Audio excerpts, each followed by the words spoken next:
Buenas noches, continuamos con la serie de videos del capítulo 4 para carga axial.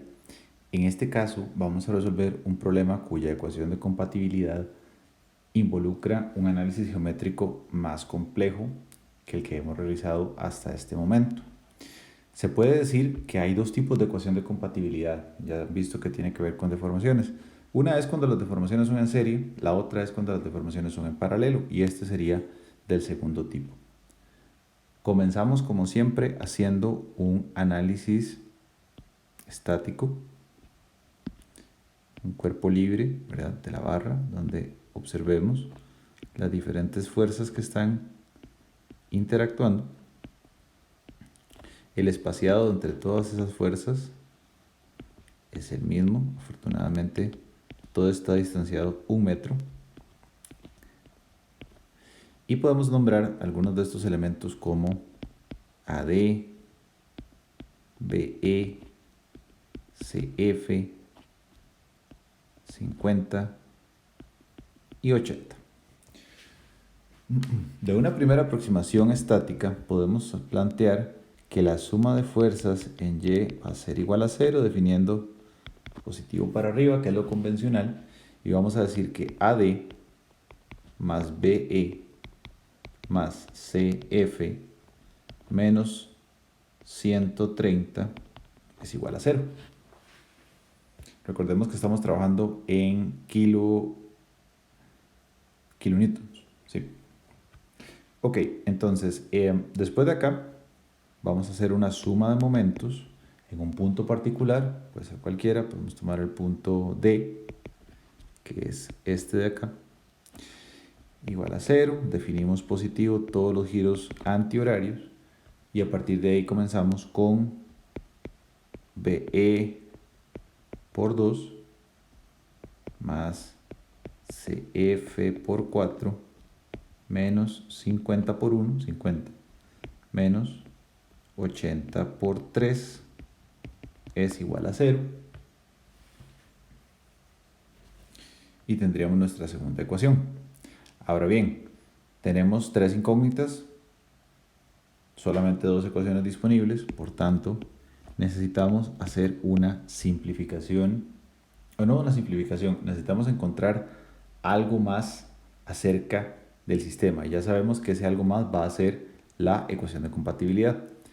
Como sabemos que la ecuación relaciona deformaciones, tenemos que plantear hacia dónde se deforma el sistema y encontrar una relación entre las diferentes deformaciones. Si ustedes dibujaran brevemente, hay que siempre dibujar exagerado. Hay que pensar que el sistema se deforma de manera exagerada, por lo menos para efectos del dibujo. Sabemos que, según ya lo hemos discutido en la teoría, es importante mantener deformaciones pequeñas, pero para efectos de los dibujos siempre es bueno hacer una deformación visible. ¿Ok? Estoy marcando acá el nivel de referencia del problema y estoy exagerando un poco para poder mostrar que la deformación de la barra AB sería equivalente a su desplazamiento, AB, su desplazamiento vertical, ¿verdad?, desde el punto D original hasta el punto D final, vamos a poner D'. Lo mismo ocurre con el punto E, tiene una posición inicial y una posición final, y con el punto F. Posición final, tal vez quedó un poquito salido, pero no importa, se entiende la idea. Esto es F y esto es F'. Ok, eso es lo que yo esperaría que ocurra con las tres cargas. ¿Y qué otra cosa puedo plantear? Bueno, podría fijarme también que tomando el punto D como la referencia, aquí se formó un triángulo, ¿cierto? Aquí hay un triángulo claramente definido que me va a permitir a mí hacer una ecuación de compatibilidad que vincule las tres cosas. Podríamos hacer o tomar diferentes caminos para plantearlo. Evidentemente lo que corresponde es usar triángulos semejantes. Entonces, si yo quiero plantear triángulos semejantes, puedo plantear diferentes. Puedo decir que al menos la deformación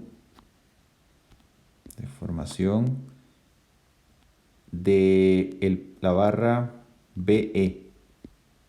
Recuerden que las deformaciones son toda la línea anaranjada, ¿cierto? Es todo esto.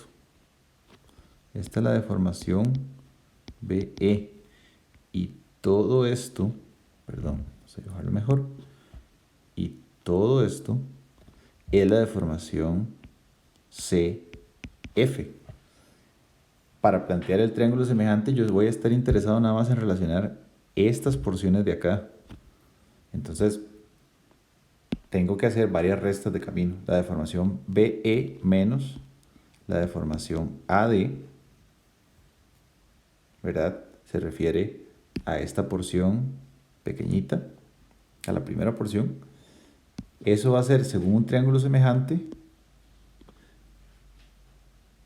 equivalente a la distancia inferior, que es 2, y igual a la deformación CF menos la deformación AD, para poder tener la altura de ese triángulo, entre la longitud de la base del triángulo, que sería 4. Esa es la ecuación de compatibilidad que yo puedo plantear.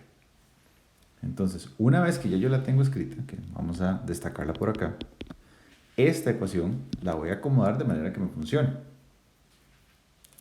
¿Cómo? Bueno, podemos hacer varios acomodos. Podríamos decir que, por ejemplo, la deformación BE es igual a, mandamos el 2 a multiplicar, a 1/2 de la deformación CF menos la deformación AD más la deformación AD. Esa es una manera de verlo.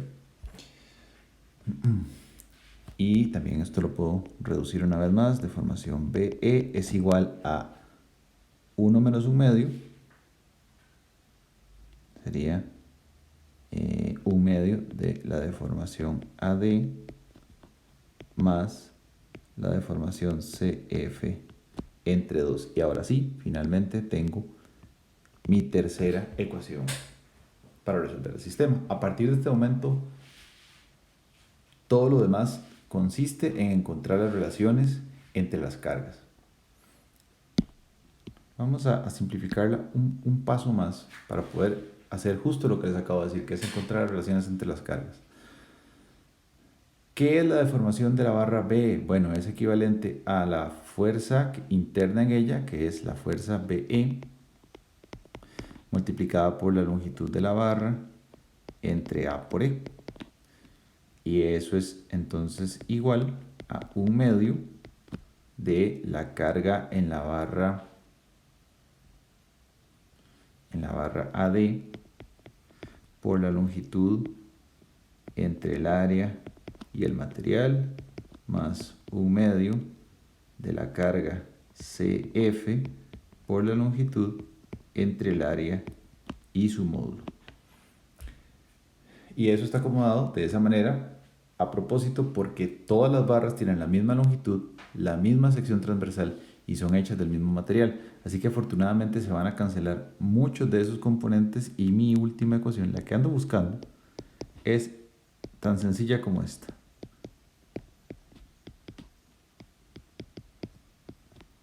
Ahora sí, a esta ecuación la vamos a llamar la ecuación 3.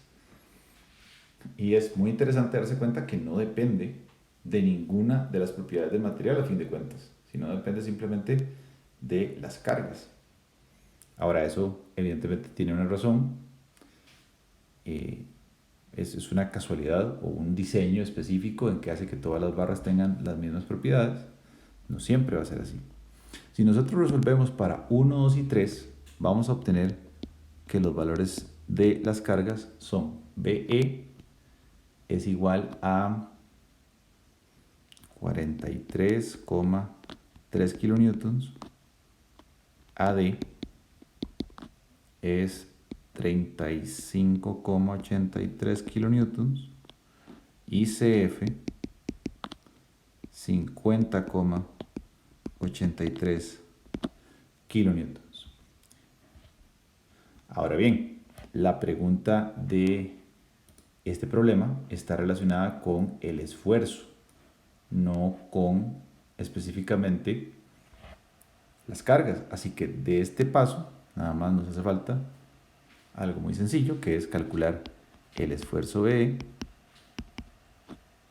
como BE dividido entre el área, porque nos preguntan por esfuerzos promedios. El área es algo que no hemos identificado, vamos simplemente a escribirla como cada una tiene, el enunciado la da, entonces el área es 450 milímetros cuadrados, entonces vamos a decir que esto es 43,3 por 10 a la 3 entre 450 milímetros cuadrados. Un metro son 1000 milímetros. Todo esto al cuadrado. Vamos inclusive a alargar un poquito esto, acomodarnos. ¿Verdad? Estos son newtons. De manera que el primer esfuerzo me da 96,3 por 10 a la 6 pascales, o sea, megapascales. El esfuerzo de la segunda barra, siguiendo exactamente la misma lógica, nos va a dar 79,6 megapascales y el esfuerzo de la última va a ser equivalente a 113 megapascales. Y con esto concluimos el ejercicio.